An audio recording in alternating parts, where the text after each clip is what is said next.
Clutch छाड़देले आपण गाड़ी भी रही जाउची कि मु जेतेबेले नुआ शिखुथिली मो सहित ठीक एई सेम प्रॉब्लम होतला लास्ट पर्यंत वीडियो देखंतु आपनक सहित आ दिने भी प्रॉब्लम हबनी एई वीडियोटी आमे बोर्ड रे सिखिबा आरे वर्षा होची त मु बाहर को जाई परिबिनी क्लच विषय कहबा पूर्वरु आज मु आपनको सिखेबी पेडल प्रेशर विषय क्लच ब्रेक एक्सेलरेशन रे हमर प्रेशर्स भी थाए आपण जानिबे केमती कि आमे हाफ प्रेस कलु कि फुल प्रेस कलु क्लच जेतेबेले आपण फुल प्रेस करदेबे सेडा होची आपनको full clutch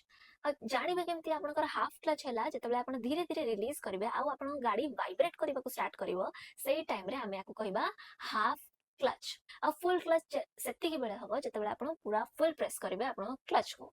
okay so basically आपको मु आगु कहि रखी कि क्लच इंजन आ व्हील र कनेक्शन को भांगी थाए या कनेक्ट करथाए जेतेबेले आपण देखिबे आपण जो गाड़ी स्टार्ट करचंती आपण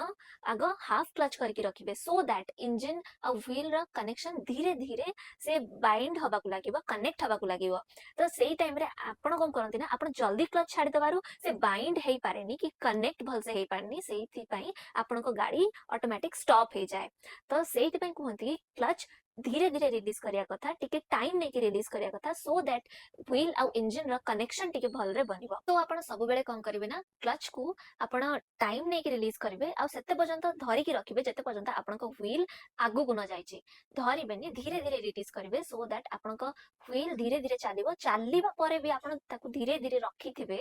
पूरा छाड़ीबेनी जेतेबेले पूरा गोटे मोशन आसीबो आपण को गाड़ी को ता परे जाई कि क्लच छाड़ीबे तो आपणकर गाड़ी केबे भी रहिबोनी तो आज आम जानले क्लच विषय रे एमिति करले माने क्लच को प्रेस करके रखिले आपन को गाड़ी आ केबे बंद हबनी आ हां जदी आपन को लागुची मु किछि भूल कहिछि या आपन को पाखरे किछि क्वेरीज अछि मो पई कमेंट सेक्शन रे कहबा को जमार भूलिबेनी आ नेक्स्ट पार्ट पई मते फॉलो करनियन।